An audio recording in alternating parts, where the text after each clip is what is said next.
for somebody to grab onto, though. That's important. That's true. My hair, the hairdresser today said that my hair is really soft.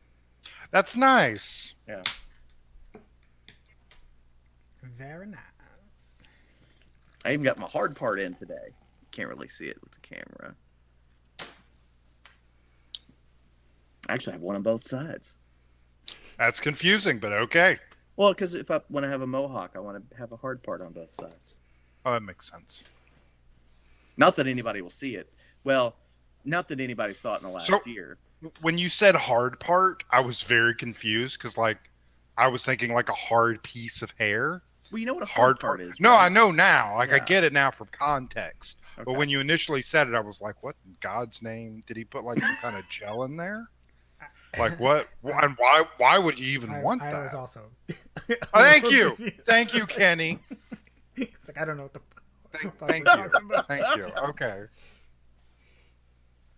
It's the thing with the... No, we get it now. We get it the now. line. Yeah. But I also had like a 5-year-old comb my hair the other weekend. The girls wanted to give me a makeover. So like they painted all my nails, various colors, badly, because they're 5. And they gave me the most aggressive part I've ever seen in my it went all the way nearly to the back of my skull, like to the base of it, just like. And they combed it for like 15 minutes straight, and they're like, "You have really nice hair to comb," and I'm like, "Thank you." I'm like, they're not breaking anything. I'm just gonna play on my phone until they're done. Well, and speaking of, we should probably, Don't tell me how to live my life, Kyle. Get to the episode. So, welcome to Red Shirt Rejects. I'm one of your hosts, Kyle Nelson. And yes, I'm actually wearing a red shirt this week because I just forced myself to watch Star Trek V again, and life has no meaning anymore. So, here I am. It burns. Star Trek V will do that to you. I'm Trevor Law, and this is my co-host, Johnny Walker Black. I'm going to be dipping into a little sips, just to get the edge off, you know. Just to take the edge off. And also, like, the burning in my throat is distracting me from the pain in my soul. So. Well, that's because your pain makes you who you are. That doesn't make any goddamn sense. This is a clean channel, Trevor. I'm sorry. That doesn't make any gosh darn sense, you mother flippers. Yourself. We're already going to get censored by the kid channel, so it's all right. Oh, okay. They'll make it a so we can... So we're being censored now? Or not censored? Long story short, we try to avoid the cuss words because it just makes it easier on the edit, but YouTube's going to filter it anyway. They're going to put us... They're like, okay, just going to make sure kids don't watch it. That's all. Yeah. Because I know like 7-year-olds really love a bunch of 30-somethings talking about Star Trek movies from the 1980s. That's a key demographic of children. Hey, it really is. Well, we could always do like what they do, and we could make like a 30-minute ad and just slot it in there in the middle of a Ryan video, and then we'll be good. I definitely don't. Maybe we should spend like 45 minutes just unboxing Star Trek minis. Yeah, no, that would just be content. That would. All right. So anyway, this movie. So, anyways, today we're talking. Well, we did introduce Kenny. We got super producer Kenny here. Yeah, we love you, Kenny. Hello, everyone. Today, for your discussion, we have one of the most infamous Star Trek movies of all time, Star Trek V: The Final Frontier. The movie that famously almost destroyed the franchise. So, yeah, we're going to talk about it. We're going to see what we think, and I know Trevor has some thoughts, so I'm going to let him start.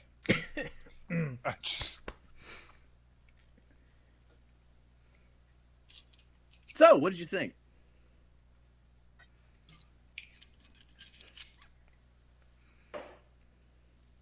So I have 2 things. One stupid and one important. If anything related to Star Trek V could ever be important. My stupid thought, Nimbus 3 makes no sense. Just just as an idea. Like you've got like a little place where 3 ambassadors from the 3 most important like It's the planet of civilizations. galactic peace. Yeah. Yeah. Okay. All right. And so like, but no one cares. Like they just like have a bunch of like dirt farmers living there, and they're not supposed to have weapons, but they have weapons. There is apparently like no ships over the planet. There is literally no police force, and they send like 3 diplomats to this place and are surprised they are held hostage. Like it really feels like somebody with a Snickers bar could have shown up on that planet and been like, "Hey, let's hold these people hostage," and they could have done it. They had a rocket launcher, like literally a rocket launcher. Where did they get it? I don't know. That's my stupid thing. Maybe it was a rocket launcher. Maybe it was. So stupid. It's so stupid. All right, that's my like little bit of world building that I would just not be able to handle. I mean, all they have is basically slightly better weapons than what Kirk did to fight the Gorn, you know? And if I like, one of the ambassadors talked about how stuff had broken down regarding weapons specifically. No, they had, but that's also something like you're sending like, okay, this would be like the United States, the Soviet Union, and China sending 3 ambassadors to a place that they know is effectively lawless, and understanding that these people are probably going to die there. But also, they're there just as a pure symbol of peace, but also not. Because everyone has ambassadors to each other's places anyway. Like they're trying to make a UN, but I don't understand the point of it. Like why this specific spot? Yeah, I do think that it definitely wasn't fully fleshed out. It does feel kind of tacked on. I like the idea because it does feel like the Romulan and Klingon empires from this time period aren't really into peace. So yeah, they would be cool with basically like putting their rejects on a desk somewhere far away from power. But this should have been was for the Federation to do that. Like what this should have been was a space station set off in neutral space, which is basically the plot of Babylon 5. But that's what it should have had. And then you have everything. But that's a whole other that's my dumb thing. This is my dumb thing that I fixated on for probably 20 minutes. And I was just like, what? So, in case you haven't seen Star Trek The Final Frontier, I'm going to spoil it for you. Spoil a 30-year-old movie. Yeah. The bad guy is God, but also not God, but also has the abilities of God, but also is based off God, but also not really God. It is the most incomprehensible thing I have ever seen a movie's climax be. So, like, I thought the movie was going to be like, okay, no, because it's been a long time since I've seen it. So, like, okay, this movie is like a very humanist movie, is very anti like religion movie. That's a very like Gene Roddenberry thing. I'm like, okay, I can understand that. That's an interesting take. But then you undercut the whole that whole messaging with it like it's not really God. He doesn't know any of our names. So then why was Cybok drawn here? What message? How? Why? And it just undercuts everything that happened up to that movie into the most nonsensical fight I've ever seen. It is just nonsense. It's a nonsense movie from beginning to end that also happens to have some like really fun like buddy comedy thrown in. Also, there's the fan dance, which made me deeply uncomfortable in multiple ways. So, point of clarification. Are you saying, okay, because I am going to just rephrase what I think you said. Because it's not God, they don't actually encounter God. That just invalidates the previous action. All right. So the problem is that he's God, but he's not even bothering to impersonate the other gods. Like when he says, like, you're like the Vulcan god. And he's like, no, I'm not. I don't know that name. They're like, Like, he has no clue what any of them are talking about. Well, hold on. Like, genuinely, he's genuinely baffled. You caught the first part when he shows up, and there's the multiple faces that kind of like fly through. He says, "Is this a face that's more appealing?" Yes. But he has no idea of the names. He has no idea the concepts that they're dealing with. It seems like the best he could do was like randomly fling his images out there, and Sybok latched onto this, who, by the way, is supposed to be literally the smartest scholar Vulcan has ever produced. Yeah. Who is fooled by this, and then like is able to somehow brainwash people by making them deal with their own internal trauma, but also making other people see their internal trauma, but also like making them live through it. Like, we need black magic fuckery, and I just don't understand. All right. We need to take this in sections and break it down. So I think the first area to discuss is sort of how this movie doesn't work. We'll talk about all the negatives up front, and then we'll talk about the good stuff that does work toward the end. So, towards the end, starting with sort of the plot of the film. So, for those who are unfamiliar with it, the movie is about Sybok who is Spock's brother. We find out has taken over, has captured 3 ambassadors, and the Enterprise is sent to go rescue them. This is a ploy, really, by Sybok to get a starship there, capture the starship, and then take it, because he's on a mission from God. That mission is to go find God, and I think that's where the problem kind of arises, is that like, so Star Trek isn't really it's sort of like, I don't know. Star Trek has had a lot of different takes on gods and gods. They don't really take the idea of a god sort of seriously. The only series that I felt like ever really took it earnestly is Deep Space Nine, which comes after this.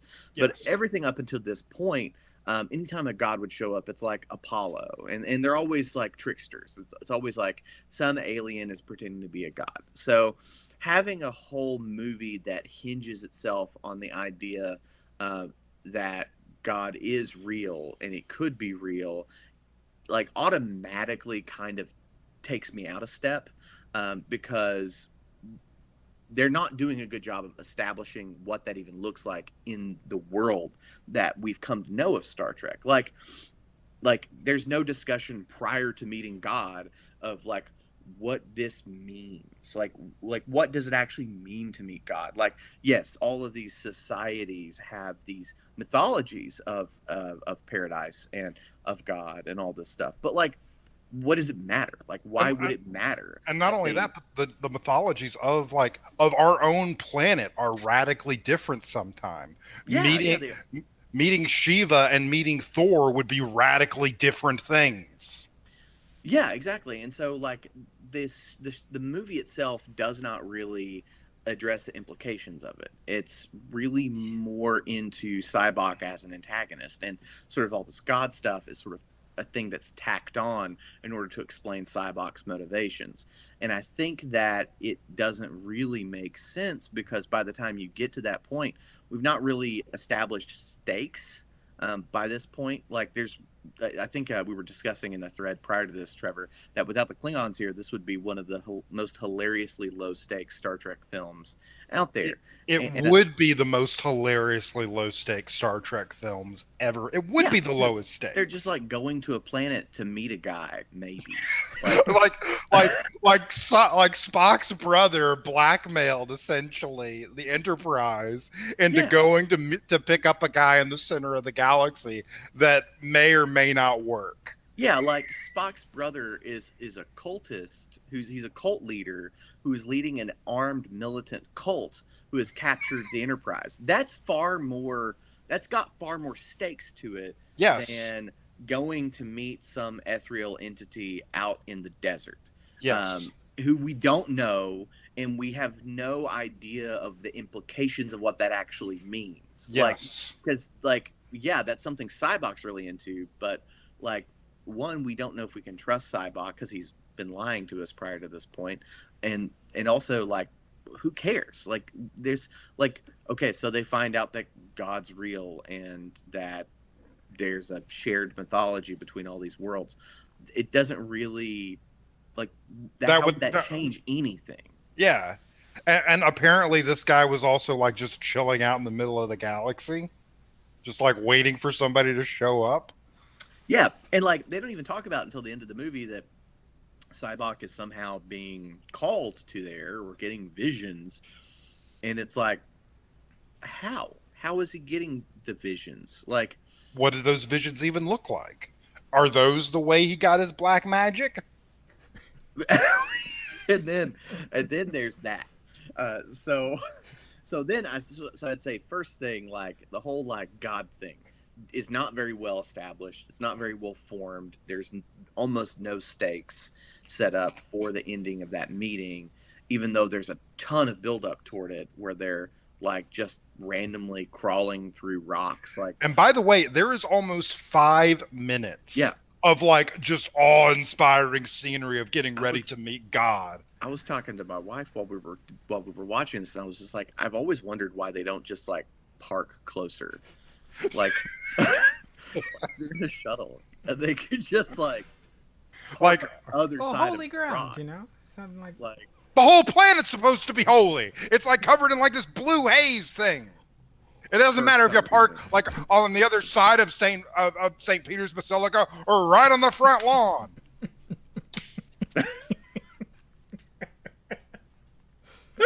It's all Vatican. So yeah, I didn't know why they didn't just park closer, but I guess that we would have had those like 5 minutes of majestic shots that are obviously just Utah, but purple. Set to that incredible score. I do appreciate, because they've been working on this logical fallacy the entire movie, that at least they were able to use some logic to get themselves out of it. That finally some brains turned on. But what does God need with a starship? And it's like, it's a funny line, but it also is just, wait. What does God need with the starship? Because we really have not established, along with the stakes, but we haven't established what does a deity look like in the Star Trek universe. Mm-hmm. Or you could talk about that. What does a deity look like? Period. But what would attributes would make someone a deity? Because they've seen a bunch of advanced tech and civilizations so far. So what? I mean, again, go back to your point of like, what would it actually matter? I like that questioning because it helps break that down. But they've been the reasoning up to this point has been tragically bad. Yeah, and we can talk. I want to talk more about that when we get to what I feel like is the good parts of this film. But yeah, with Cybok, that's the other sort of problem is that the film, like he's a Vulcan, he's a full Vulcan, and they don't do a good job of explaining.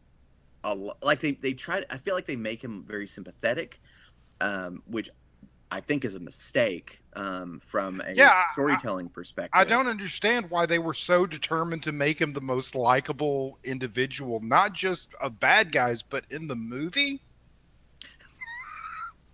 Yeah, because he like I feel like his performance is really good, but like his but like as a character, his motivation is he's a zealot. Like he is a cult leader, but oftentimes in real life. And I feel like from what we've seen in Star Trek as a universe, cult leaders are not true believers. They're not zealots. But Cybok was. And so it's a weird thing to see him essentially leading this cult and being coded as a cult leader, but actually being kind of reasonable. Which, I mean, I don't mind him being... Like, yeah, and that's what makes it so confusing to me about what the moral of this movie is, because it almost feels like the movie's like, it would be great if there was a God that was a unifying figure that like sent people out that actually healed your pain, but it's all lies. You're born alone, you die alone, and then a Klingon bird of prey kills God. Like Nietzsche was right. Like that feels like that's the moral of the movie, but even that I don't understand what they built up. Right? But like he just like Cyborg's just there. He's just like, hey guys, He's y'all just got vibing, man. pain? Y'all He got even some pain? saves I them need in you the to end. Yeah, like he does. He literally does. And it's just like, hey guys, you just got some pain. Just need to help you out with that pain. You got some inner trauma. We need Yeah, to sit let's. down. We need to talk about it because you Yeah, clearly haven't. like That Bones. has So caused you issues. Bones, you killed your dad. Uhura, apparently, like you've just had like some like major horniness for Scotty. Let's talk about this. You know? I am sure she did not she was not holding that back. I mean, not after that, not anymore.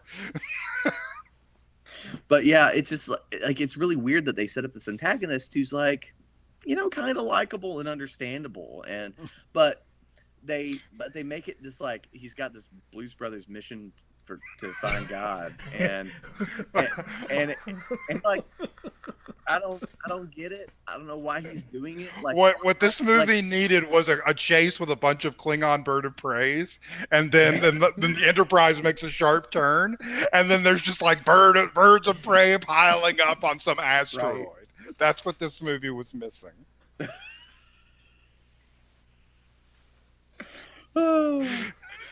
They leave the planet just what did it be? surrounded Just by like war. ACAB? All Klingons are bastards. Yep. Which in apparently the film series, yes. Yeah, yeah. Which unfortunately, this movie does have a dubious distinction on it that like there is in fact one good Klingon. There is exactly one good Klingon. One. Also, this is a tangent, and I'm so sorry, but Muscle Lady Klingon. Whew. Whew. Whew. Yeah, Chekhov and Sulu were right. I was like, yeah, they were right. And I completely understand. Well, I completely understand why they were following her around like a puppy dog. Like, well, Chekhov was. Well, Sulu was. George Takei was like, "You want to get a beer or something?"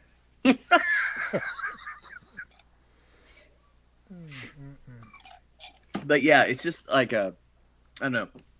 They don't do. I feel like Cybok is too sympathetic to be an antagonist, and he's also kind of right in a lot of cases.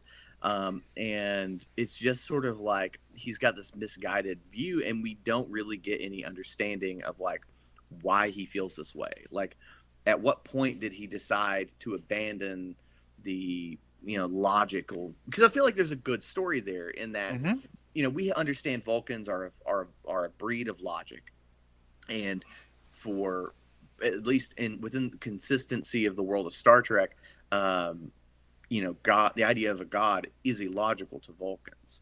So, like, why would he abandon that? Like, why would he abandon that and go off to try to find this myth? And they don't even bother to consider that in the film. And it's just really weird, and I don't know why they do that. Especially since Spock already established that he was like, this guy's going to be the most foremost scholar Vulcan has produced in like millennia. And it's just like, nope. He started teaching Vulcans to abandon logic. Got to get him out of here. Well, I mean, at the same time, like you can point to people in real life who are considered like foremost scholars who essentially go off the deep end, go off the culty deep end and do weird stuff. But again, like they don't like that's all Spock says. It's true. So Cybok, I don't think he works particularly as an antagonist for the film because he doesn't bring any threat, and he doesn't really bring a lot of stakes to the game. So really, at that point, the only antagonists are Claw and his Klingon crew, and I happen to think Claw is the worst Klingon. I might have to agree with you. I think of all time, I think Claw might be the worst Klingon. He literally apologizes to Kirk at the end of the movie. He is a schoolboy that is in trouble. which honestly does make me. That ending kind of made me like him a little bit more because it gave the impression of like Klingons are such an aggressively patriarchal society that all you need to fix a situation is an older Klingon to come along and just like slap you across the face, like, "What are you doing, you lunatic? That is Go home, true. go home before I call your mother." That is true. And then Claw gives him that salute at the end of the film. Yeah, Yeah. So that He's was like- sweet. yeah, it was very very cute. Yeah, it was cute. Like it was as cute as like all like Coy, McCoy, Spock, and Kirk on like the boots, and the boots slowly sinking, and then Sulu, and then the people with terrible teeth, and then they shoot up. That was cute too. Okay. Now this gets to my pet peeve of this film. So Is it a sense of scale? and this gets into Poor some editing. behind the scenes stuff with the film. So when they were making this, like we talked about in the last episode, Star Trek 4 is funny. And so they were making Star Trek 5 and they were like, all right, we need to make sure that it is comedic. It needs to have jokes. It needs to be funny. We need to like, you can't just be serious and dour all the time. We got to have fun with it. We got to be loose. The people really like that. And so they do that with this, but they do the mistake that we sort of, I think, touched on it in the last episode. And this movie sort of does the opposite of it. So the thing that made the humor great in the first humorous Star Trek movie in The Voyage Home is the humor came from a place of where the characters operated, but the humor also was light in a way that it didn't just lay onto the film. It wasn't just forced into the cracks. If the movie needed to be dramatic, it was dramatic. If the movie needed to have stakes and be serious, it did that. The humor was there to enhance the plot, enhance the characters, and it was also made in such a way to not undercut what was happening in the film. And there are funny parts in this movie that I think work and do those things, particularly a lot of the shore leave stuff. I think a lot of that stuff is funny and good and it works. Mm-hmm. But then there are really dumb parts that I think completely undercut like whole characters. And then they also like, there's at least one in particular very bad visual gag that I think happens about halfway through the film. And that's the turbo lift scene, the turbo lift sequence. Oh, just the turbo lift sequence. Well, Okay. There's probably more than that, but definitely that one. Because like, okay, so just look at this. This is my turn to be pedantic. So if you look at okay, so Is it a question of where the fucking turbo lift is in the shot? I don't even know that, but like, oh yeah, there's definitely that because like, where is it? Because it looks like they're at the bottom of the. It looks like I And then it's not at the top. I didn't even think of that. Are they standing on it when they come into it? I don't know. They definitely don't know. I didn't even think of that. But like, so It's like the Jurassic Park T-Rex crossing over the paddock.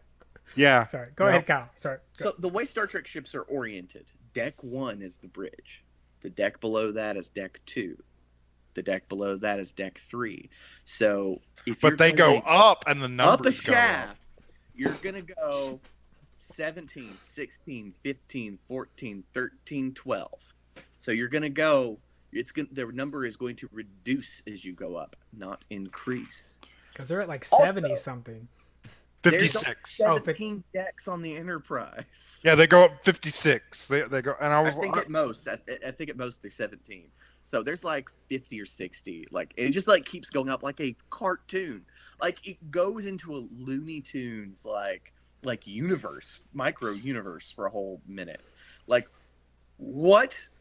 Like what?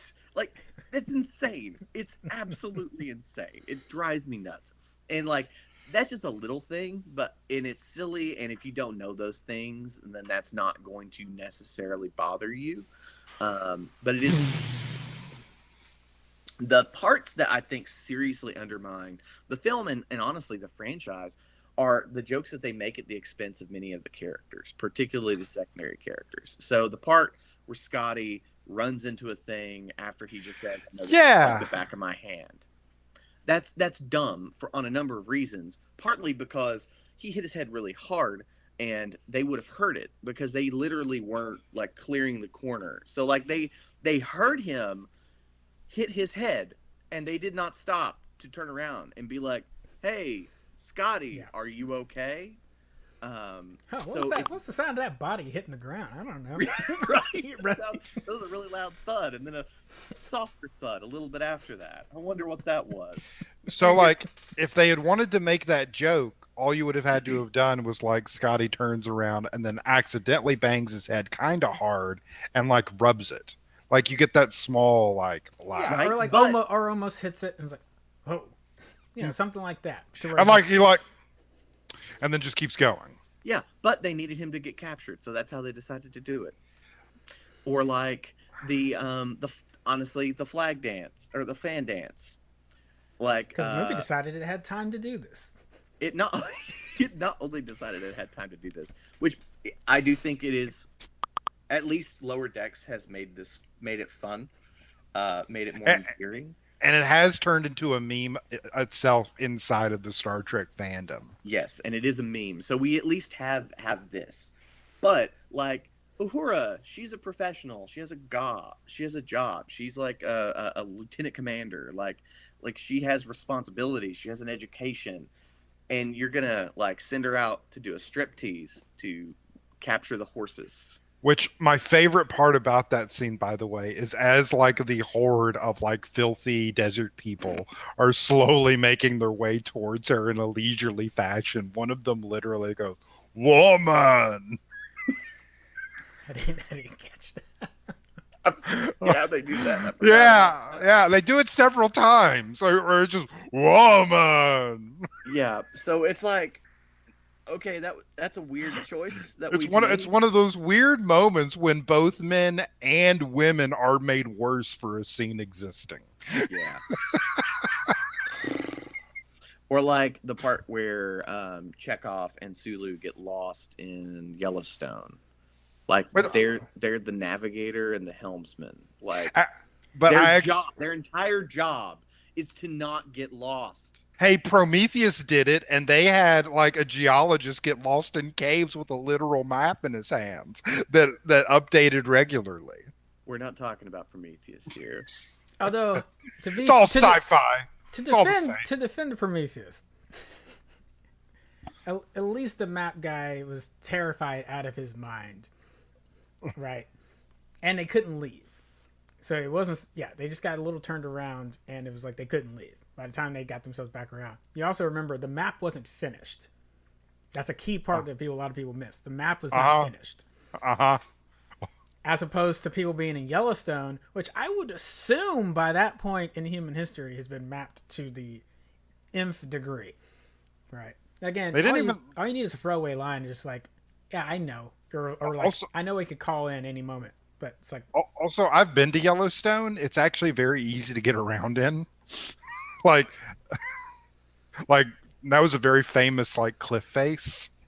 Yeah, it's so like it's actually very easy to get to.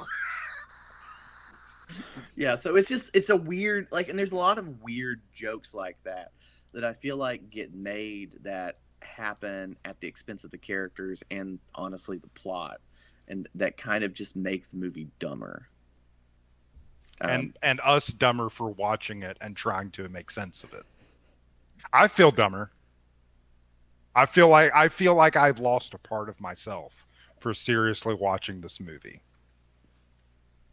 and taking it seriously. Mm-hmm. I mean, you don't want to. Kyle, can we talk about the edit? Which edit? Which part? The editing of the film? The editing of the film. Absolutely. It's frustrating. I think I put this in chat.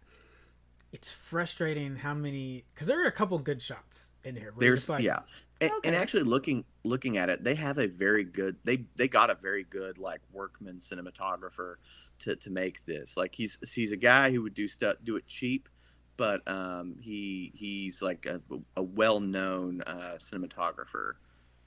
course, I can't find the thing. It's Also, the cargo bay has it shrunk? Andrew Laszlo. So the most famous thing he did before was The Warriors. He did First Blood. He did Inner Space. Newsies. He did that after this. The Shogun miniseries. So I'm wondering if there's shots that he took that just didn't get used. Like if someone decided, I'm gonna sprinkle in some of his worst takes. So my understanding is that in a lot of he was put under a lot of pressure by Shatner, and in a lot of instances he was not given the prep time that he required normally in order to set up shots, particularly all the exterior desert sequences. He basically was not given any prep time. He just had to just shoot. Because the opening scene starts out pretty well. Do that. Yeah. Yeah. That was one of the ones that he was actually able to do. Those were actually reshoots too, because they got into spots where like a tree was higher up in a tree was showing up in the original dailies, so they had to like go back and reshoot it because their scale was messed up. Gotcha.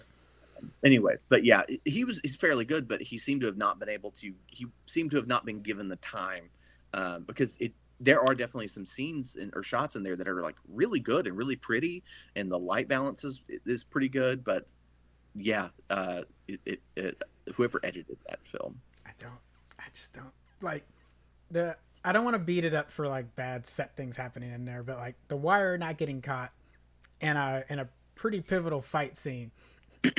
And then what wire? I'll be honest, I was so checked out. So Cybok grabs Kirk and throws him, which already was kind of a little weird, and Kirk kind of just floats. And then my thought was like, that's a little weird. I hadn't noticed that before. And because I noticed it, I then saw the wire that was still clipped to Kirk's the harness that was clipped to Kirk, and saw the wire shooting up. I'm like, wow. They did not get that. They did not get that out of there. Second, Kyle, I was asking before while you were looking up the cinematographer's name. Has the cargo bay shrunk? So, because it was, I guess my moment to be pedantic. Yes. Like it was claustrophobic in there. Yeah. Because in the motion picture we get a very great shot of where they're coming in with these giant transports dropping off stuff from the rear of the ship, and it seems to be that the shuttle bay, the cargo bay, and sort of this like lounge area are all sort of in this large section above the engineering bay, but like basically a part of the secondary hull, like above the engineering bay to the top of the engineering bay where the nacelles attach, seems to all be one continuous sort of area. Now, this is the Enterprise A, not the original Enterprise. So yeah, I was about to say, like, so clearly what they did was they took out all that space from the cargo bay to give the ship like 40 more stories. Exactly. Yeah, just snaking it through. I don't know, using some quantum singularity nonsense. But that's where the majority of the shots that I hate come from. Not just because it almost seems like whatever space they designed for it also was cramped. So it's just all these really tight shots that I'm like, why are you on them so hard? Like what is going on? There's even a shot in the turbo lift. This is before your part, where they just come in and like Spock's head is cut off. No, sorry, Kirk's head is cut off. Yeah, just Spock. They do it all in like one take. What? Yeah, they do it in one take, which would have been cool, but you've cut off half the people that even make it work. I'm like, this. I hate this. I don't. Yeah, I don't know why it was done from behind, because like, if you're gonna do a one taker, like that's fine, like that's cool, especially with a turbo lift effect. They've done that in other films. I don't think they've done it in other films prior to this, but they've done it in films after this. And so doing a one take and a turbo lift thing is a cool thing. But yeah, doing it from behind where you can't see everybody and either Shatner or Spock's head is half cut off is not a good look. And I think it's because they wanted to set up the door joke that Scotty had been telling them about, was like, stuff's not working. So I get, because if you do it where you see them, then it's like, okay, then how are you going to pull off the fact that they can't? I have another pedantic thing. Yeah. Go go go ahead, Trevor. So the Enterprise is on Earth. Then 3 hostages are taken on the on the mudball backwater. On the neutral zone. Yeah. So between Earth and the neutral zone, only the busted up, broken down Enterprise that doesn't even have transporters is the only option. But the best part is that the shot that they use the establishing shot of the Enterprise they used before Scotty's log is the shot from Star Trek 4 where they're going over the Excelsior to see the Enterprise A, and you can still see the Excelsior in the shot that they used to establish that. So the Excelsior is still docked right there. Oh. So it's like it's just like that's another part of like the humor that I feel like undercuts the film, because like, so in a good movie what you would do is you would establish the Enterprise as having issues, so this is why we're going to have problems, and then as the movie progresses more things will break and these things will happen in such a way that will increase the stakes and the tension in the film. But what really happens is they just use those as magic wand excuses for why they can or can't do certain things. Like why they have to take a shuttlecraft instead of them just beaming up the hostages and leaving. Yeah, or like, oh, well, that's why they can only beam up Spock and McCoy and not Kirk. And because the movie has just like not particularly used this a ton, it's just like a minor inconvenience that things aren't breaking. It doesn't really feel like there's a threat as a result of the things. Like it's just a joke until it's not a joke, and then it's an inconvenience. And because they're not doing a good job of layering, like all the things are there, but they're not doing a good enough job of layering all these possible threats and plot points in a way that makes it entertaining. Like, and they should have just taken that part out. Yeah, okay, maybe the transporters are broken, but like you don't have to do the turbo lift gag. You don't have to do like basically literally any other gag, because basically every other gag is kind of just there as a fun joke. Like you could just have it be the transporters are malfunctioning, and that would be the only one you really kind of need. Or you could just say like, oh, by the way, the reason why Nimbus 3 was chosen, even though it's a terrible planet, is it has some kind of weird thing going on with its magnetosphere that interferes with transporters. Yeah. Or the Klingons show up early and start popping off on you and knock out your transport. I mean, something. Yep. Because then it's we like just fixed it. Yeah, right? Because like then you're getting this point where it's like, oh yeah, I forgot Starfleet are idiots. They're really dumb. And of course the Enterprise, this like half broken ship that was given to Jim Kirk as a joke, is the only one that can do this. we told him we were doing it as an honor, but really we trained him wrong. He is an idiot. We trained him wrong. It's a joke. That's one of the, like, I don't know if y'all have seen that meme floating around on the internet, but that's one of like the headcanon meme jokes, is that really the Enterprise A, like the reason it, because like there's this bit, and maybe we'll get into it with Star Trek 6, but there's this like weird thing of like, well, why is this brand new ship getting retired so quickly after it's been commissioned? And because theoretically the ship should probably have 50 years of life in it, so it shouldn't just be like mothballed almost immediately. So the sort of the headcanon meme joke that's out there on the internet is that the Enterprise A was actually just a mess. Like it was a mess of a ship. No one could ever get it to work, and so they gave it to the old Enterprise crew as sort of a joke, because no one else is going to be able to get it to work, but maybe Scotty, and they're just going to retire it here in a few years, and that'll just give them a desk to fly for a few years before they all retire. Then they'll just scrap the ship. Wow. Well, we'll give them like some of our worst trainees Maybe they can turn them into decent crewmen or get them killed so they're out of rotation.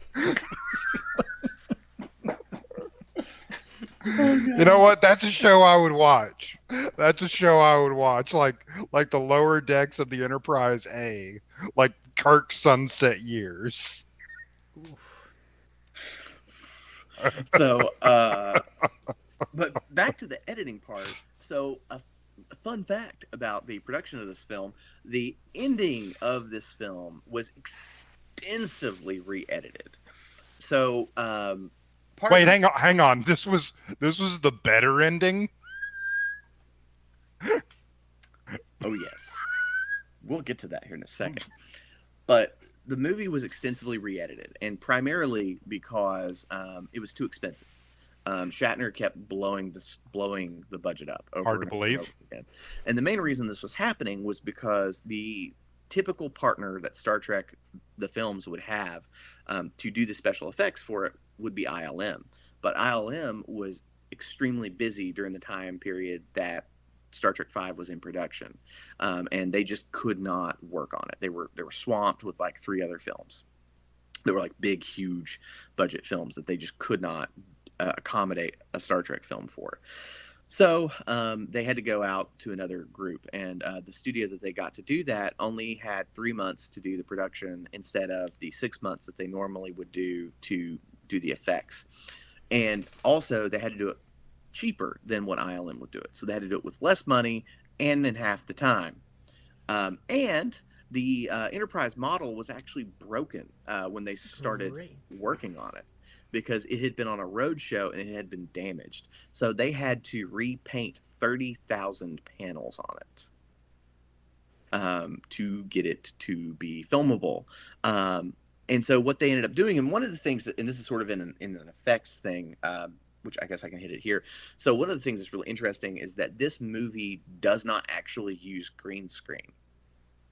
They don't composite shots, which is what they would do prior to this and after this, where you use a green screen or a blue screen at the time to composite in another type of shot into a live set. So typically in these Star Trek films where you are in a lounge scene, you would have a green screen or a blue screen outside the windows, and then you would composite in a star field. Or you would do the same thing with the view screens. Or with, if you were having that discussion with God, you would do that then. But instead, they did rear projection, which rear projection is where you're taking a live screen and you're playing, you're literally projecting an image onto the back of the screen, so you can't see the image. It's the reverse of a movie theater, essentially.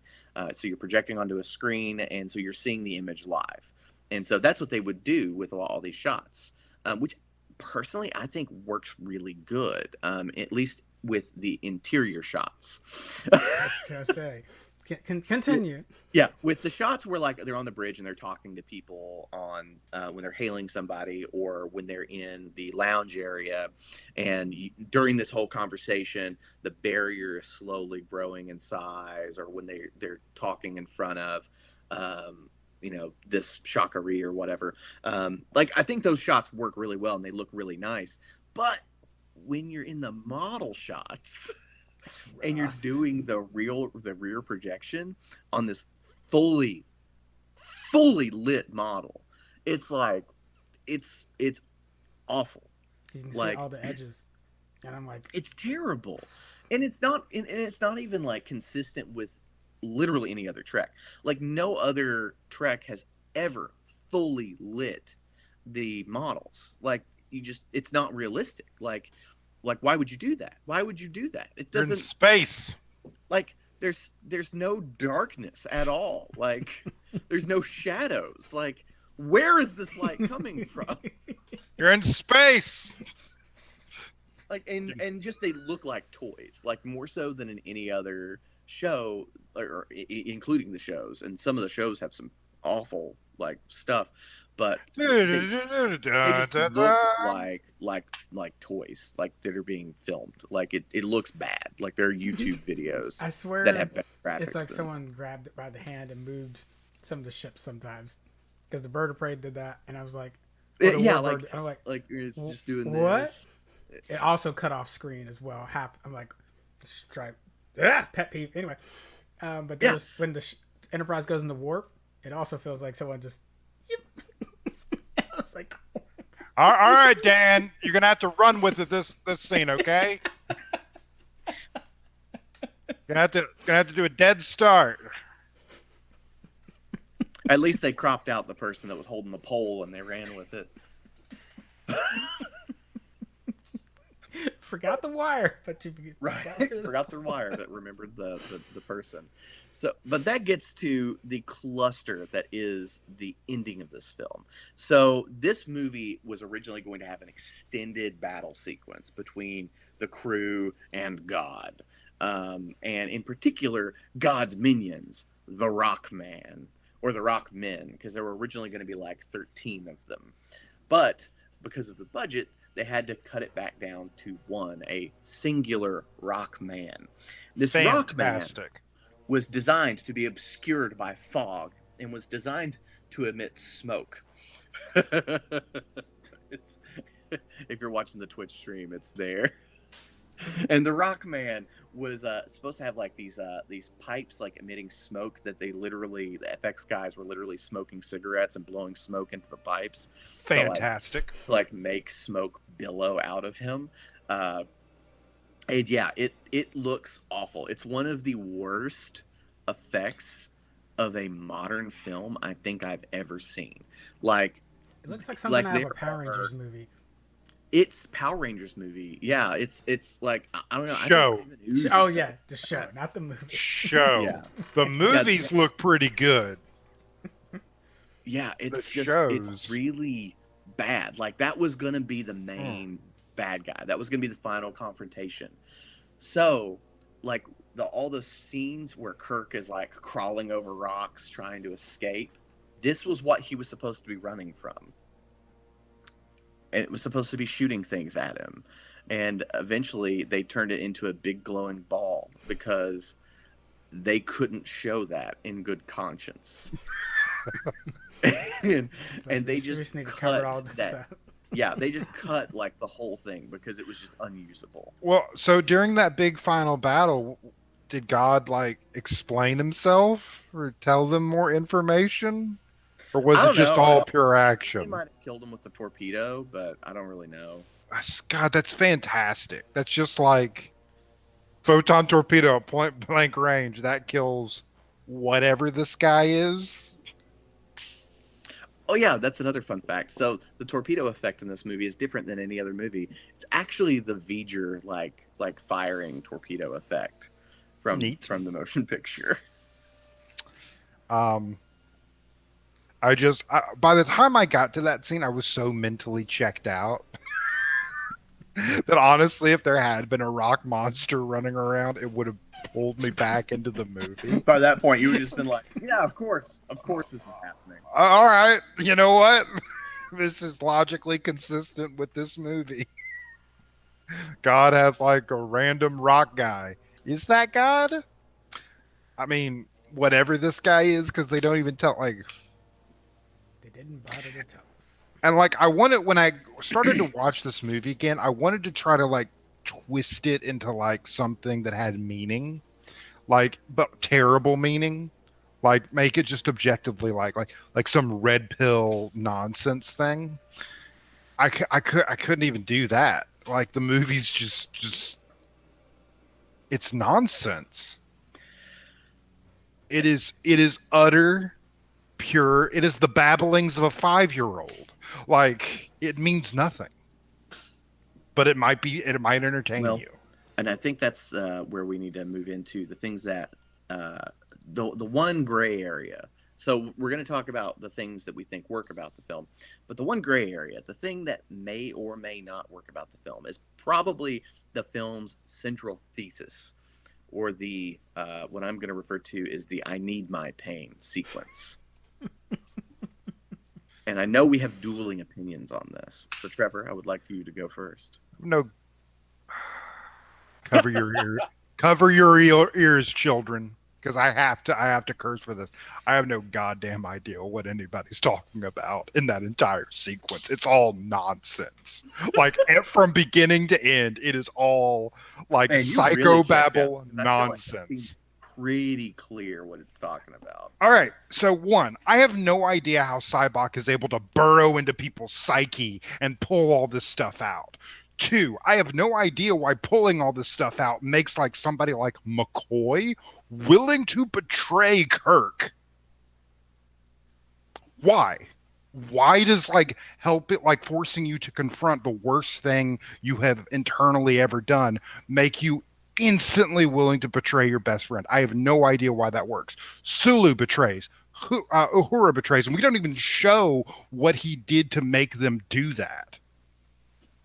I don't understand how any of that works. So when Kirk says, "I need my pain," what are you talking about?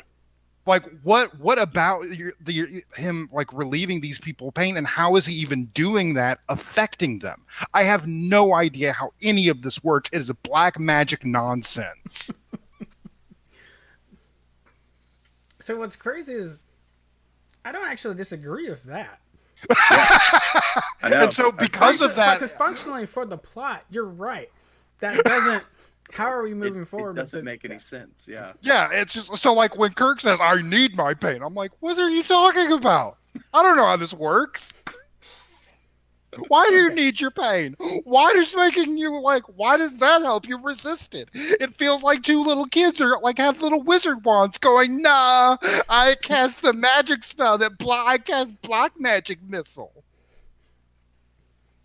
Well, I cast So, magic yeah. missile times 2. No, I cast more powerful magic missile. Okay. So So the explain thing is how this is not nonsense. okay, so that's what I gotta separate it.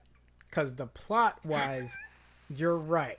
Trying to move forward with that doesn't make sense. Because that's a big leap. Like we just accept that he can do this. But to your point of like, but if let's say there's not magic and it literally is just unlocking someone's trauma in that moment and getting them to like move forward, then yeah, I'd agree. I don't understand why that would then make you susceptible.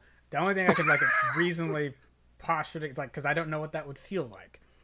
All of that happening at the same, like, not talking about like spending times with therapists and sessions and things like that. Like, imagine years of I have been in therapy and I have been like in a counseling session, and like there is a method of brainwashing that absolutely like can affect you, but it takes years, and it takes like somebody like really knowing you in a very intimate way to really twist you and do this kind of thing to you. It's what cult leaders do. I was about to say, not necessarily. You can't actually do this in a very emotional, one-time sort of situation, but we'll get to that here in a minute. Yeah. So like anyway, I completely checked out of Kirk's like ranting nonsense against Cybok. And also Spock was also unaffected by it. And I don't understand why Spock wasn't either. Okay, so, like, you don't understand my pain. What? All right, hold on. Yeah.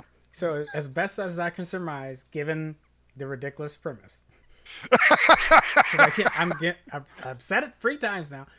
I'm giving you that because I'm with you there. Okay. But the things I can, so of the characters we see that follow the Cybok or like get or susceptible to it, is that possibly the pain that they were holding on to, and specifically when he calls out McCoy, it's like this has been a piece of your character for so long that me unlocking this piece is going to like release a lot of other things for you, right? So it's like specifically for you, and it could be for the other characters as well, because we don't, again, like you're right, we don't necessarily hear exactly what it is, but the thing I kind of pull from seeing how it happens with McCoy is unlocking this one thing for you and for certain people is enough to just really unblock a lot of things that have been holding them back in their lives and different things. Not certain people, everyone but Kirk and Spock. Well, I mean, but those are the only people literally. but there's a small sample size. If we're being completely honest. Those are only No, two. there isn't. There is everybody on the planet. There are three Well, ambassadors, okay, and there's the entire crew of the Enterprise that is No. working for Cybok at that point. I don't know how he got all of them, when he went to them all individually. So I'm just going off of the people that we see Cybok interact with. Granted, I'm not. Your numbers probably aren't wrong. He probably did go for all to get that whole clan together, right? But also, He even says like these three will be tricky, so I'm going to need to take a long time with them. Like he even says that as he's walking into the brig. No, I don't. I'm tracking you there. What I'm saying is you're talking about the whole planet, and I'm like, I don't know that he actually did that. I'm just going off the people that I see. Well, there was probably like only a couple of like 1,000 people on the planet, so honestly, he could have done everybody, depending on the time lapse. All right, but all right, we're getting off top. All right. Okay. So again, I like Spock's explanation because it's not out of left field. He's like, nah, you don't really understand me. He's like, I think you've properly dissect a lot of these other folks, but you don't really understand me, or else this would not have been your first. This would not have been the thing you should go to. When he talks about his birth and his father's reaction to it, it's like, yeah, you don't get it. And then for Kirk, again, the pain line isn't great, so I will chalk that up to the writing and in the script.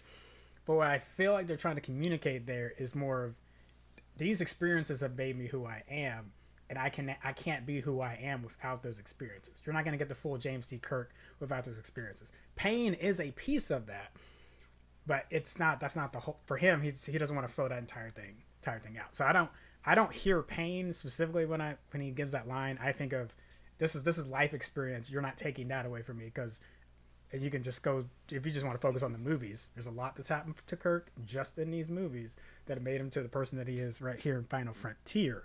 That if you take any one of those moments away, who is this Kirk?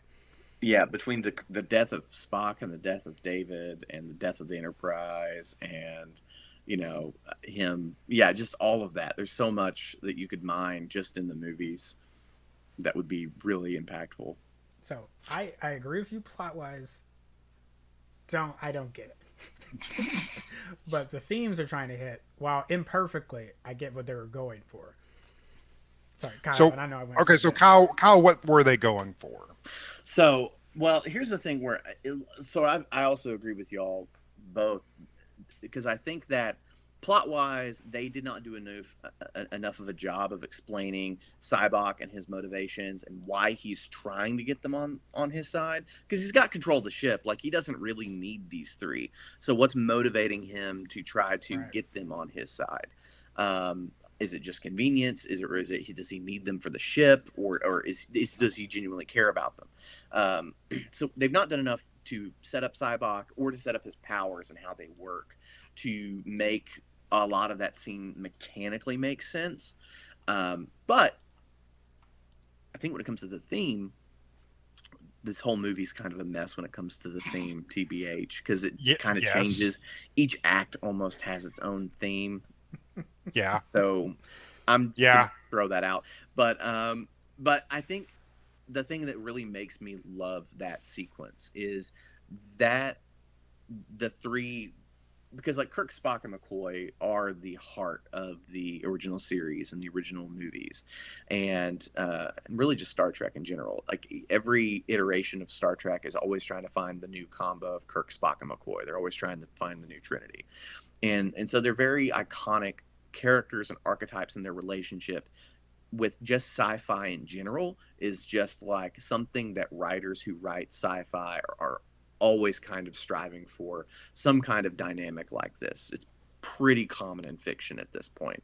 So I found it very interesting, and I really love this scene because this it manages to do something that you really rarely see with characters who've been around by this time this long, is that they go in, they write whole new scenes, but they're scenes that map so perfectly onto each of their characters that help explain who they are and help give you a pretty clear understanding of who they are. So, like, of course, the McCoy thing. Like, McCoy is kind of a tragic character. He's a, he's an old country doctor, but there's always been like this like undercurrent of malaise underneath him. Like, there's something, like, you get a vibe that like something happened to him at some point that kind of made him turn a little bitter, and like he's better when he's with these people, and if he's not with these people, he's probably going to be like bitter. Like, he's not going to be able to like deal with it. He's not going to be cool.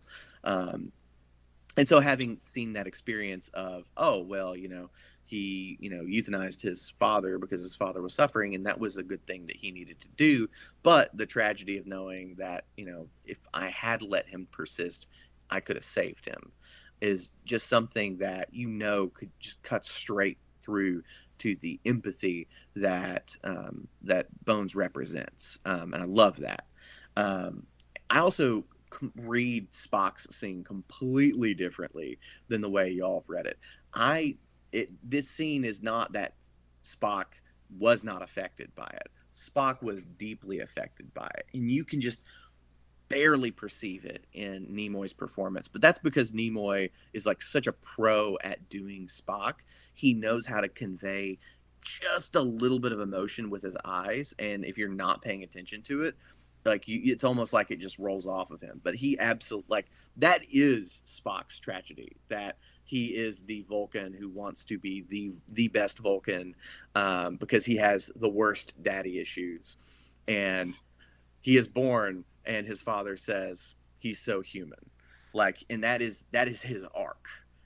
Even in Discovery, like they figured this out in the J.J. Abrams Enterprise movies. Like, I feel like they could have just watched that one scene and then they completely understand who Spock is at that point. Like that is him to a T, and it just so perfectly sizes it up.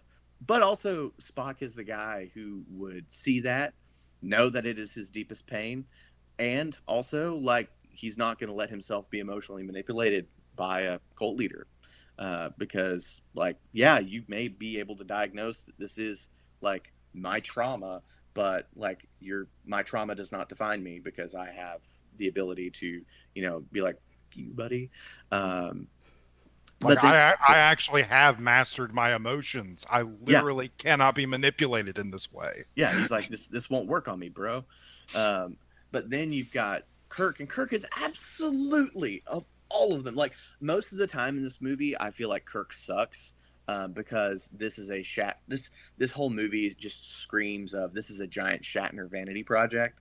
And most of the time when Kirk is doing anything in this movie, I'm always like, how much of this is actually Kirk and how much of this is Shatner just wanting to make himself like look really cool, big and look cool.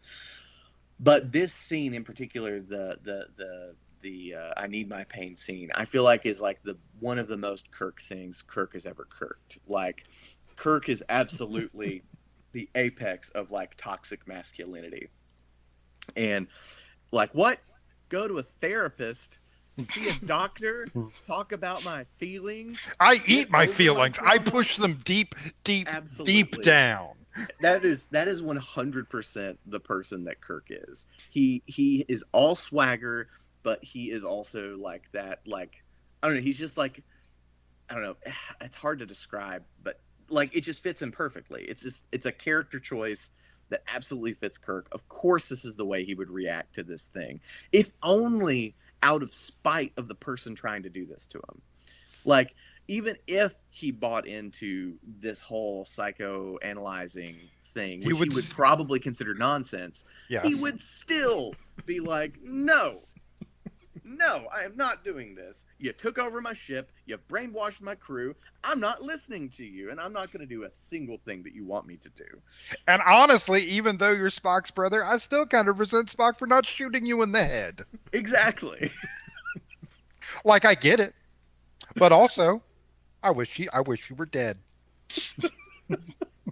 Yeah, so it's like, yeah, the scene kind of sucks, like, plot-wise and kind of in the movie, but, like, I really like it because I feel like those, if you haven't understood the characters up until that point, I think those are the kind of moments that I love in writing, where you get this one scene that is not narrative, in that someone is not explaining it to you. There's no exposition. You're experiencing it.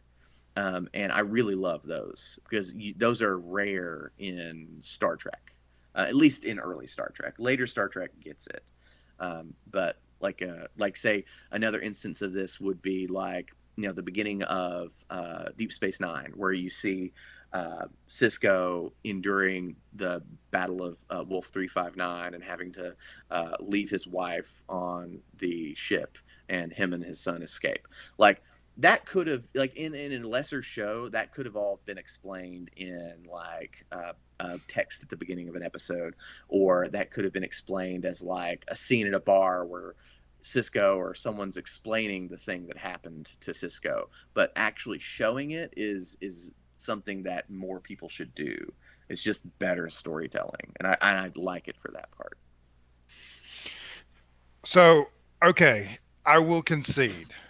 If I can swallow the Cybok-sized contrivance of how they got to that point, that's pretty cool. I will concede to that. But I also still don't care. And it's just because it's nonsense at its foundations.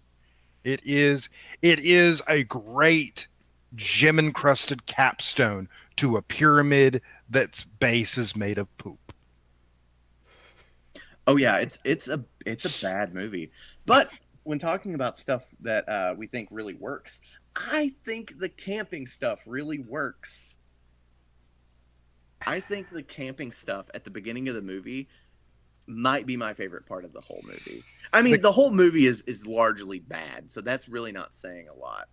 But like, I don't know, just something about the three of them just like going to Yellowstone for a weekend and just like camping, climbing rocks, and To be more accurate, Kirk and McCoy go, and then Spock shows up. Well, no, Spock is like really into it. He's like, yeah, I want to be a part of this. This is a human thing. I have done research on how campfire rituals work. I am into this. I am showing that I care. Kirk is like, whatever, I'm gonna go climb a rock because I'm a bro. And then McCoy is just like gnawing his fingers off, watching Kirk do this incredibly dumb thing at his age. Just like, at anyone's age. At anyone's age and level of fitness. Just like free climbing El Capitan. That's just, and he's just like that. Just like he's just neurotically like. Everything about that. I love everything about that. Just every line, every phrase, the way that DeForest Kelley delivers the lines is just perfect. I absolutely hate the part where he falls and it looks awful. Yeah, it's terrible. It's some of the worst effects I've ever seen. I know this the wires, but you can feel the wires. You can feel the wires. Yeah, because it's like it's so blatantly obvious. Because like you never see Spock's legs and torso in the same frame. He's floating. Yeah. Flips, then goes down. Yeah. Yeah, it's real bad. To know how that works. That particular part is real bad. But like, I love that little bit. You see the chemistry. You see them around the campfire. They're talking about sing-alongs and row rowboat. You know, row rowboat. And Kirk's just like adding like multiple unnecessary rows in the bit, and like, and they're all saying marshmallow instead of marshmallow. It's just great. I love it. Now, the reason why, and they go into this in the novelization, and it was apparently in the script, but it got cut because so many things get cut in this movie. Apparently, McCoy falsified the records on the Enterprise because he knew Spock would look up things on campfire rituals. So he misspelled marshmallow to be marshmelon, knowing that Spock would look it up and memorize all this stuff. That's incredible. That's absolutely incredible. And he even, like, the second time he mentions marshmallow, he goes and he stops himself and goes marshmelon. And he's got this little like trying to play it cool, but he thinks this is really funny. That is so petty. That is so small. I love that. It's That's fantastic. that is so good. That's It, so good. it bothered me because one day I was just like, why Why are do they they keep saying calling it marshmallow? marshmallow? This doesn't make any And I sense. love, and what makes it even better is Kirk just goes along He with it. goes with it, yeah. He might not know what a marshmallow is called, honestly. He's been in space for decades at this point. He was from Iowa. I would be It's very true. surprised if he didn't know what. I almost called it a marshmallow. Marshmallow. But yeah, so like it's stuff like that. I think that the movie really works when it backs off the plot because it's really contrived and lets the characters sort of like exist in the same space and like you get to see their chemistry. Like their chemistry is so good that they can just like keep doing things in just the worst movie. It's incredible. Like even the bit where they're in the brig and like Kirk's trying to escape and Spock's like, it's not gonna work. Can't do that. Yeah, that's about. Yeah. Why didn't you tell me? It's like he did try to tell you, Jim. Yeah, or like just the cheese in the movie that comes from that. Because this movie has so much cheese. And just like the really sweet ending where they're all like, They're you having know, a reception for the people that tried to murder them. exactly. And like Kirk's like, you know what? I lost a brother once, but he came back. No, you literally lost your brother. He literally lost his brother, and everybody apparently completely forgot about that except for McCoy. Yeah. Like, because the look on McCoy's face is like, he's going to talk about that finally, and then he just like, no, he doesn't actually talk about that. He talks about Because Spock. I don't have a family Yeah. anymore. You're my family. Exactly. And he's Okay, just like, that seems healthy. yeah, right. But like, it's just one of those nice things. Like I feel like a lot of movies talk about found family as a theme, but I feel like a lot of movies you don't necessarily feel the found family at the end. And this movie at least lets you sort of like feel that and experience that like sort of cheesy warmth that comes from that. And I like that. I like that they build that into it. I also like that Generations honors Kirk's. You know, I knew I wouldn't die because you guys because you two were here. I always knew that I would die alone. Like I like that Generations honors that. So, I do have one thing that I think Cybok and Final Frontiers has a legacy. Yeah. A like Oh no. they're the reason starships have a counselor. You know, that would be a really great idea if the fact that this wasn't made during season 2 of TNG. But we No, can no, I'm saying that's my headcanon. That's why counselors, and not because some like pervy Yeah, producer just wanted Mir one- Natirias in like a cheerleader outfit. yeah, one Deanna Troy would have just nipped this in the bud real quick. Honestly, yeah, like it would be like, no, we've already talked about this. He's fine. Like, Yeah, no, this would have been he's Deanna actually not fine. You're But You're right. If this were a TNG episode, this would have been a Deanna Troy episode. yep, Deanna Troy. It would have been Deanna Troy versus Cybok, and Deanna Troy would have been like, "You're very good. I'm very impressed, but no, it's not going to work." That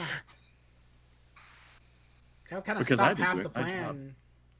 Yeah, and it would just be like, "Let's just send Deanna down with a megaphone, like that'll just fix this." Okay, so I'm sensing some hostility.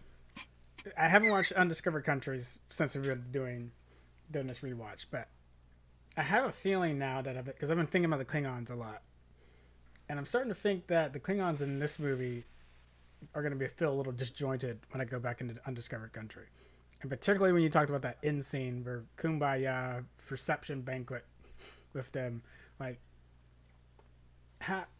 Because we're gonna get angry Kirk upset about everything that's happened to and like processing that in the next film, but in this one, it's kind of like everything's okay, even though Star Trek 3 wasn't that long ago, and as far as the grand scheme of things, time wise. Right, and we're gonna have David Warner in there again as a Klingon Gowron instead of That's right. the Federation which, by the way, best diplomat name ever, St. John Talbot. Was I the only one weirded out that like the Federation ambassador and the Romulan ambassador clearly got together? Oh, they definitely did. No, I was cool with it. I was like, He was wearing like a cool white suit, like in Casablanca. It's fine. I was just like, how long have you people known each other? Like a day. Does two, so three. so apparently, and this is another question I It's like in have. Speed. High stress situations produce, stuff. No, I think another moral of this movie is that cult brainwashing makes you horny. Oh, okay. That is quite possible. Well, because like oftentimes the cult brainwashing just leads to like this is gonna get other rough. things. I mean, yeah, but I think it's just like it's just weird little things that are like around this that I'm like, I don't. So I'm not gonna lie. Ever since I learned that Cybok was based on Jim Baker, I just keep like looking at the Cybok actor in his Cybok makeup, and then looking at pictures of Jim Baker in his like, I guess Jim Baker makeup, and and just like going, huh, yeah, I can see it. Particularly the sideburns. The sideburns and like the balding, like the receding hairline. Yeah, and, like, yeah, I see it. What he lacks is like Jim Baker's babyish features. What he really needed was a Tammy Faye Baker with him. That's what he really needed. That's that would really needed. Though. Because I'll be honest, if he had like a female sidekick who like impassioned pleas like had her makeup running down her face, I would have so been much more invested in this movie. Yeah, selling, yeah. No, sorry. What were you gonna say? Or selling like apocalypse gear, Oh God, yeah. Some buckets of food, some food buckets. You know what? That's what Cybok needed, some hucksterism. Like he just honestly, he did. Like, so it would have reminded me of a bit of that one where the hippies take over the Enterprise, but.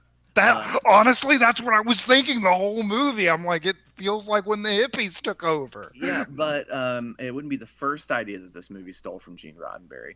But like, yeah, Cybok would have been better if he hadn't have been a true believer, if he hadn't have been so sympathetic.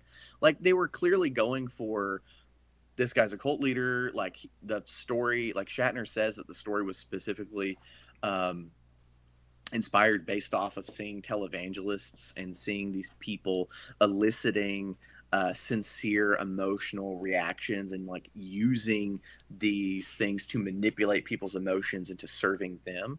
But they never really established that Cybok was a huckster. Like he's supposed to be a grifter. Cybok never seemed like a huckster. He seemed like somebody who genuinely believed in, and it, in some way, shape, or form had like some connection to the divine. Because again, black magic. Yeah, so like some sort of like religious, charismatic grifter as a Star Trek villain couldn't have been more low stakes than this, but it would have been at least more interesting than this. Like, so like what would have been an interesting idea was if he had been like this low stakes grifter piece of crap who got his hands on ancient technology. Oh, that made him actually seem like he might be a god. Yeah. Like that at least would have been interesting. Yeah. Like, but no, we didn't get that. Yeah, apparently Gene Roddenberry really hated this movie. We were talking about this before we got on, but Gene Roddenberry really hated this movie, and partly because although this movie was not plagiarized from it, this movie's plot appears to have been somewhat lifted or inspired by the original feature treatment that Roddenberry gave for the first Star Trek movies in 1975 called The God Thing, which a lot of The God Thing was taken out and put into the motion picture.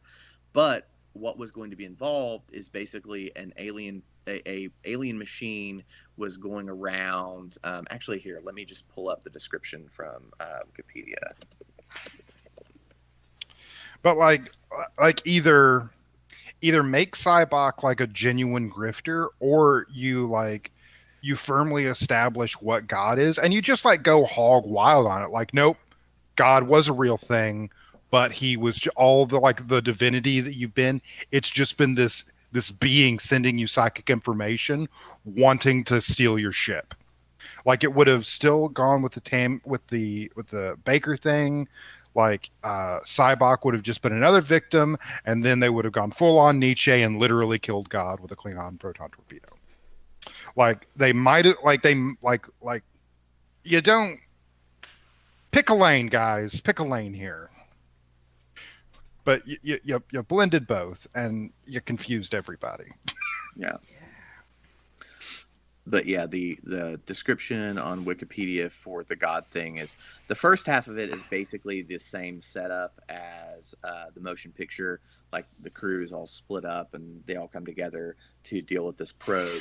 But it says after an alien entity declaring itself to be God destroys spacecraft en route to Earth, the Enterprise is launched under the command of Admiral Kirk to engage the vessel. He reassembles the former crew, including Spock, and sets out to intercept the alien. And as they approach the entity, it transports a human probe on board the Enterprise that takes a variety of forms, including that of Jesus. The crew determines that the being and its craft are from an alternate dimension and has been responsible for the creation of religion on numerous planets to teach their inhabitants its laws in a manner understandable to their points in development. The being is manufactured, the crew repair it, and send it back to its own dimension. So Roddenberry got upset about this because essentially this was sort of like his big existential like question he wanted to address with Star Trek when he came back to it, is he wanted to get metaphysical with it, and no one wanted it. It was not commercial. It was not. No, yeah, that would not have done well. And he tried really hard to do this, and even so much as Shatner, like everybody got notes on it. Shatner apparently read this early on. This was eventually novelized. Like there's a whole thing to it. And essentially, Roddenberry believed that Shatner, if not plagiarized it, he at least lifted a lot of it, particularly its aesthetics and tone from it. And that was kind of a big complaint of this movie when Shatner was originally pitching it. Is I believe it was Harv Bennett, who was the producer on all of these Star Trek movies, who said that he felt that it was more of a tone poem than like an adventure film. Like it wasn't really like. It was like too metaphysical and existential, Yeah. Which, yeah, I could see that. Yeah. And this is after they fixed it. It just. I'm kind of curious what it would have been like, though. Yeah. I think it would have been really, really uncomfortable. Like I will admit, Roddenberry's idea is actually a better idea than it's what like they do in Babylon 5 basically. Yeah, it's not a bad idea. I would watch that movie. But yeah, if like it had been like where like because they kill God in this movie, it's just that sounds like I'm a 19-year-old atheist angry at God. Meh. Rather than like a real like cerebral like how do we make sense of God in a universe when we start to understand the deeper mysteries, and like what would like possess societies to create concepts like this. And so like they kill God with a proton torpedo, but he's not God. I can't get over that. I cannot get over that. So, was there anything else we liked about this movie? I mean, I mentioned Klingon. I mentioned Klingon Muscle Lady. Oh God, Jerry Goldsmith. Yes, we need to talk about that. His score is really good for this movie. I didn't. So okay, I guess this is just me. Maybe. I did not find this score particularly interesting. Like, so there's like these. Yeah, there's like these moments where there's not a lot of dialogue. So there's three moments in particular that I think about when I think about the score. So there is the opening credits where Kirk is doing the climbing. There is the part where they are walking to find God, and then there is, I believe it's the part where they first get to the Great Barrier and start going through it, and just the musical swells that he builds up and the themes he layers in throughout it are just really nice. They're just they hit the ear nice. I like them. Yeah, I think it's really like a like I don't want to call it his mystical theme, but his like discovery theme for Cybot I thought was really good. Yeah, it's definitely something we hadn't heard in these in the theatrical films. But I mean, now Trevor, to your point, if you're talking about because of how disconnected the plot, or like if it's not really being able to relate to the plot, it's kind of like God, I hate to. Don't go into the tangent, Trevor. Avoid the tangent when I say this. Mm-hmm. It's like the Williams score for Rise of Skywalker. It's not okay. It's not Williams' fault because he still crafted amazing music, but there's nothing for you to emotionally really. It's a beautiful capstone on a pyramid made of poop. Yeah, it just collapses in on it. Yeah, it doesn't matter how good that capstone is. It doesn't matter how beautiful it is. It just sinks into the poop. Like tears in rain. All right, so they nailed some character. They did some decent character work in the movie. Jerry Goldsmith's score was pretty good. Did we like anything else? It gives an in-universe reason for counselors and yes. Klingon muscle lady.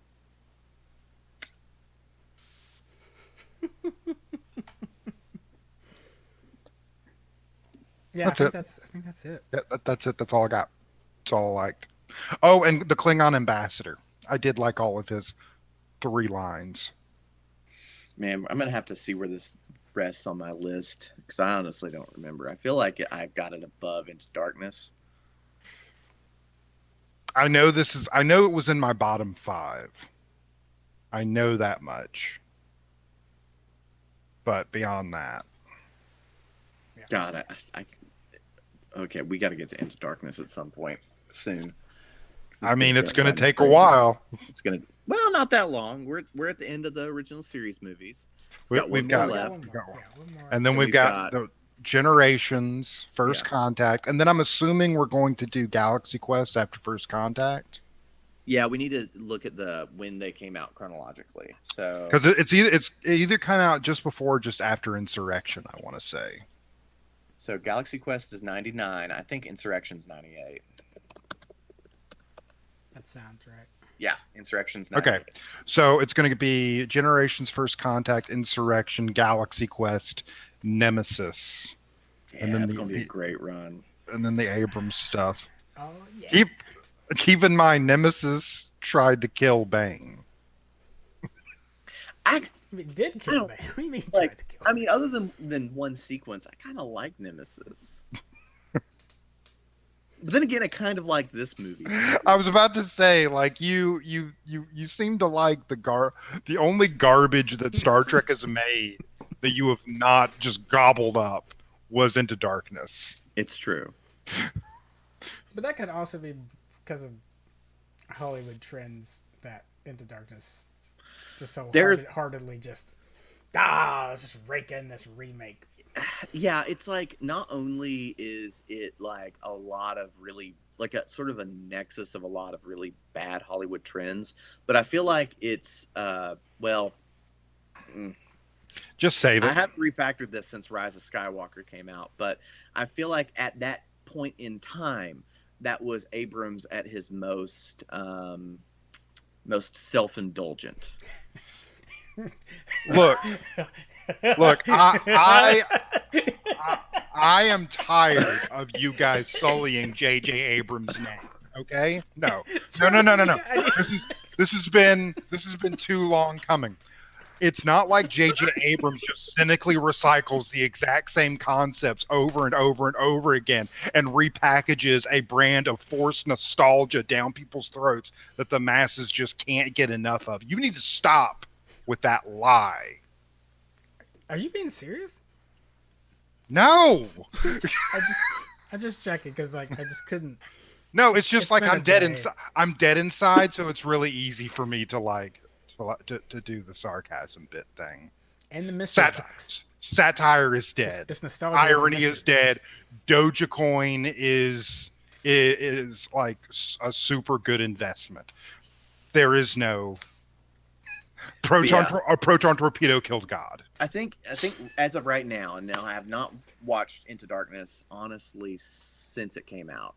I have tried a couple of times to sit down to watch it, but I just can't get through the opening sequence. Like this is pedantic, but I mean this is a Star Trek show, so of course it's going to be. But like I can't get past the like Enterprise being in the water, because it's a spaceship. It doesn't. It's like the line from Futurama: the spaceship was designed to handle the atmospheres of 1 or 2, and every 10 feet we go down, another atmosphere is added. Yeah, it's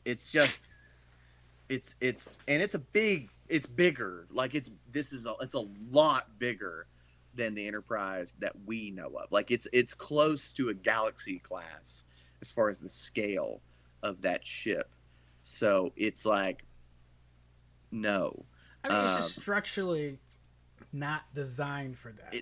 It's just not. It's Imagine like the taking- whole reason it was designed to look like that was to make it look like it was flying in space. It's why it has the nacelles and the saucer and the neck. And yeah, but we see ships go into gas giants in different series. It's not the same thing. They're both atmospheres that cause intense amounts of pressure. And they have to be sealed anyway. Shields, Trevor. Shields. Deflectors and shields. Anyways, too.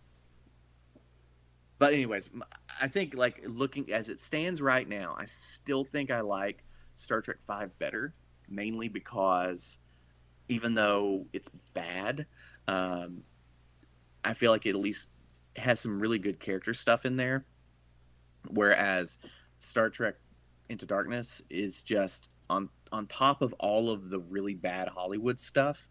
I feel like there's no character growth because everything is just set up for an inversion of things that we've already seen happen. So and like the movie does a very good job of just cutting out any stakes in it in every scene. Well, no, it's the opposite problem of this movie. So this movie is like just gutter stakes. Like there's like no stakes whatsoever. It's hilariously low. like there's and no. they think almost, what they have established is sufficient. But yeah, it's not, yeah. But in Into Darkness, everything is a stake. Every single scene, it's like there's new stakes that are at stake, and if they don't do this other thing, then the stakes will multiply, and there's more stakes than they can handle, and it just keeps getting worse. And then Khan shows up, and he's been Khan the whole time, but we didn't know it. But we kind of did know it because like everybody told us before the movie came out that he was Khan, or I think it was in a trailer.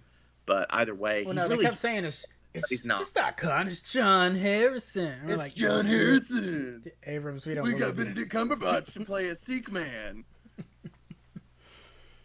Yeah. Anyways,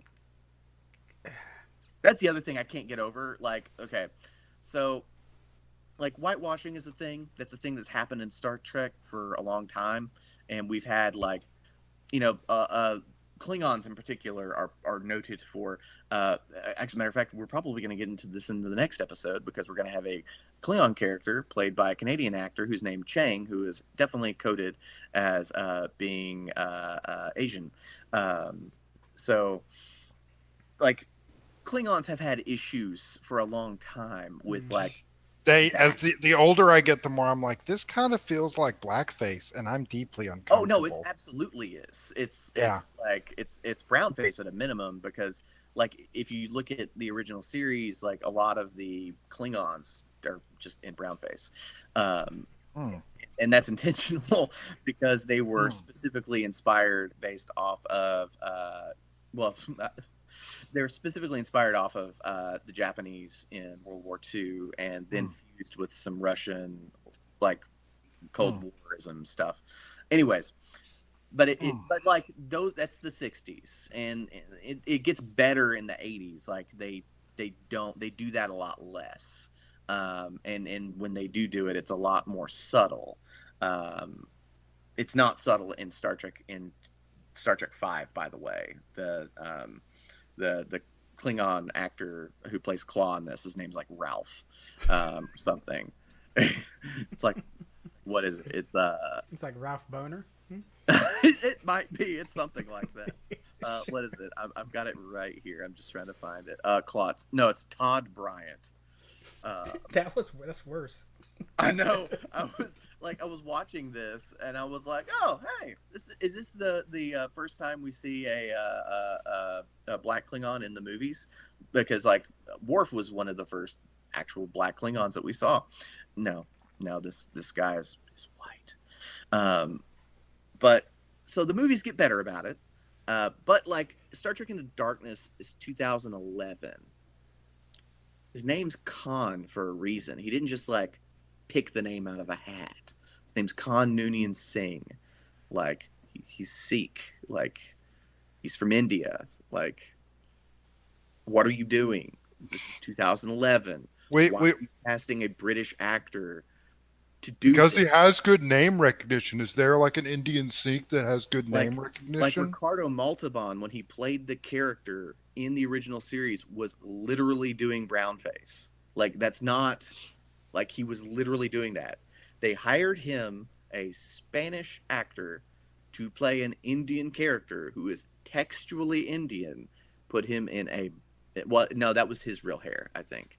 I don't know, but anyways, he's super tan in it. So anyways, because he's supposed to be exotic. By the movie, he actually is. But by the movie, tan. yeah, they got rid of it. They're not doing that. I mean, all that bronzer and also, shit. it's like the same actor, and they've already established it, and it would be confusing to fans for like a famous. So like, I understand why they didn't redo the role. By that point, they've established Ricardo Montalban, and Montalban's having like a career resurgence by that point because he'd been doing Fantasy Island for like a decade. So he was kind of a get, like he was. So it makes sense to have him. But by this point, like it's 2011. What are you doing? Anyways, it's a gripe of mine with that movie. No, that's fair. That's fair. And then, anyways, we'll get to more of that next week. Yeah, we've got next time. So we're going to talk about Star Trek 6, an actually good movie. So, and then we do Generations. One of the greats. Like, I'm gonna absolutely call out the movie for putting a Canadian actor in a Fu Manchu and naming him Chang in the next movie. But at the same time, he's so good. Like, just a Klingon quoting Shakespeare, spinning around in a chair while shooting stuff. Like, there's literally I do appreciate how unhinged he feels by the end of the movie. He is unleashed. He is unchanged. You better Chang yourself. You know, I wonder if that's where Community got that. They watched like Undiscovered Country and they were like, you know what if he was a Spanish teacher? Right. God, I love the part where like they're putting the stuff in the torpedo and you hear Chang say, "I'm as constant as the northern star." I really wish he'd shut up. There is something like truly hilarious about a villain that just will not shut the hell up. Like he's just like constantly like digging it in and just driving people insane. So good. Oh, I love it. He's so good. So yeah, I'm excited about Star Trek 6. I'm also excited about Generations, weirdly enough. Because we get to see Picard ugly cry.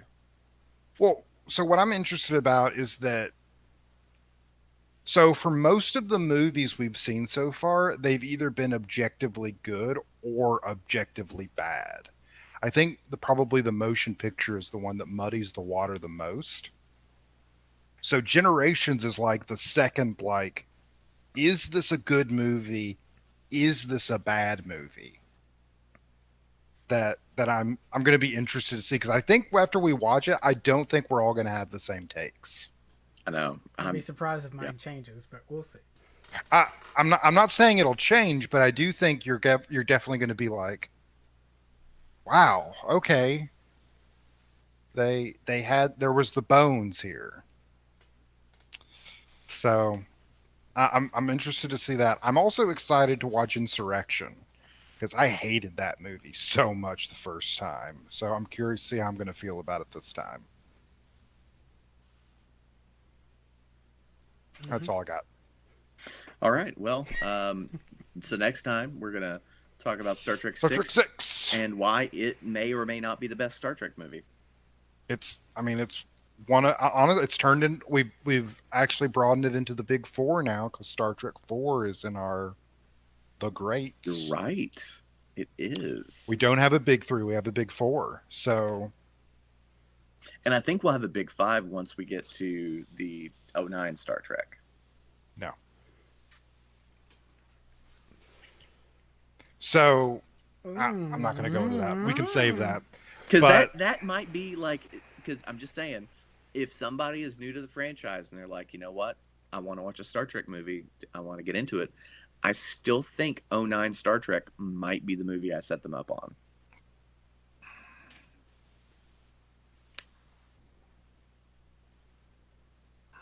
If it has to be a movie.